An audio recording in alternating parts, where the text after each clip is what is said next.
Morning cactus people. Now the main thing about today's video is we're going to talk about cactus trunks, but first there's a few things I want to show you from another video.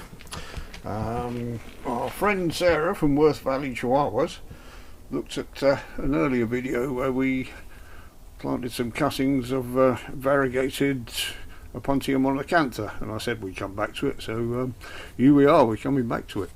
Now I don't know if you remember, but one of the cuttings was completely pale on one side, and we nicknamed this one Blondie, and we put it in seeing if it would reproduce and just have pale on one side cuttings, which it has one on the ones it's grown. I can't remember whether this was this year or the year before, but the rest of them have just come out marbled like the rest, so the experiment didn't really work, but worth a try. And the control one, well, in fact that's got more pale ones on it than the actual first cutting, so it's too variable. That one's, if we took a cutting off this top one, that totally pale one, that wouldn't survive on its own because it hasn't got chlorophyll in it. So but you don't know until you try, so that's the result of that one. Not worth carrying on, but we did it to see what would happen. So put those to one side. And first thing here, this is sort of a follow-up on a video I did the other day where I was saying some things do better off in the ground than others. Now first off, I'm just going to explain the difference between the Opuntias.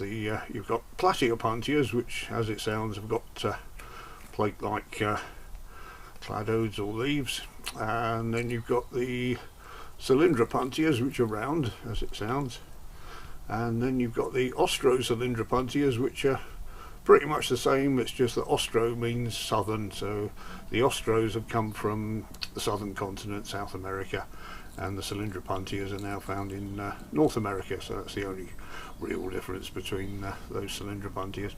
Now the Platyopuntia, it's quite obvious with the Cylindropuntias, they've already got round stems and they will form trunks.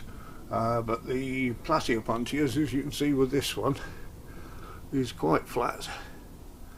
Now that's a monacantha variegata like the ones we just looked at, but this one's in a pot, and the reason I'm stopping doing this is because they look terrible in pots. Unless you know what you're looking for, you're just going to look at that and think, well, that don't look very good. So I'm only going to be doing small ones of these, keeping the cuttings small, and when they get bigger I'm going to lose them, simply for display sake.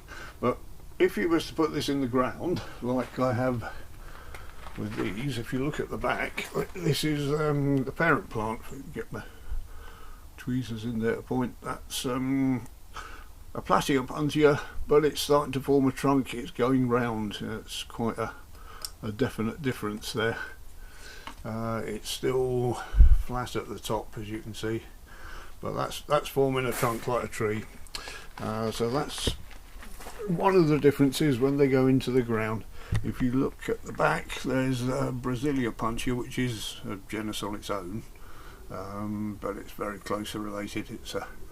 It looks like Platyopuntia, and again that's forming a trunk. We've got Captain Neem oil pointing at the trunk for you there, and I've got two over here to show you the difference.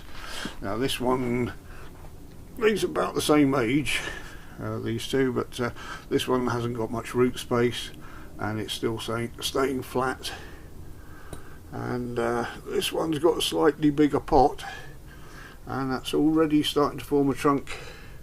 You can see these two central cladodes or pads are starting to become the trunk. In habitat, this is the tallest cactus of all. It grows 66 feet tall, lives in the rainforest, and does its best to look like the other rainforest trees. It's got a very tall trunk, and if you were to look at it next to other rainforest trees, you would think it was just a normal tree. And it reaches up to the canopy and it opens its cladodes up the sky to get the photosynthesis there. So that's just a way it's evolved. But like I say, I won't be doing these. unless we can get them in very big pots. That might be worth a go, just putting a couple into huge pots, but is it all worth it if you're only going to sell 1 or 2 a year? That's the thing. This is a rescue variegated we got a few years ago, and you can see the trunk on that is absolutely super. It's round, it feels like a tree trunk. Hardly any glockids on these, which is good. When I got this was totally flat. It was in a pot and it looked just like this, and it looked very pale, hadn't been fed or watered for a while. And I'm pleased at the way, if I pan back you can see that's turning into something that would be quite at home in a forest. And I don't know how tall the monocanthers get. That one at the back is a good 3.5 feet now. But if the Brasilia Opuntia at the back gets any bigger, I'm going to need a bigger greenhouse. While we're on it, there's another Platy Opuntia. This is a monstrose version of the monocantha. Now, looking at that, would you believe that this is its mum? Totally different, isn't it? And if you look at the bottom, you can just see that's got the same pups coming out a bit like mum did. But I've never seen such variability on a cactus. This one, I've got several in pots in the for sale tunnel, and they're all grown different. I'm going to put a note on the website when I put these up for sale later, saying the plant you get probably won't look anything like the plant I'm showing you. So there's another difference. And this one is another Platy Opuntia, the Quimillo, which is forming a marvellous shrub here. And just to show you the pad right at the bottom, which is almost unrecognisable now. It started off as a pad and it's branched out 2 pads, which believe it or not, the first pad I got looked like this. So this bit down here looked like that about, I don't know, probably 10 years since I got this one. This is one of the ones I bought with me from Dorset. So there we go.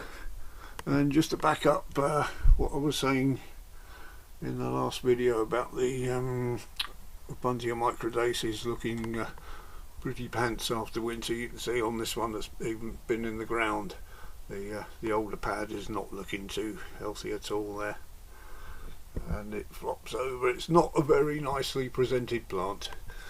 Mind you, its friend the Polida, that's just fallen over because it's thirsty at this time of year. It hasn't woken up properly. You can see a Rafida at the back there looking still a bit floppy because it's winter, but that'll perk up nicely once it's had a drink. So there, I think I've covered what I was trying to say on the last video about trunks and presentation and being in the ground. I think that was it.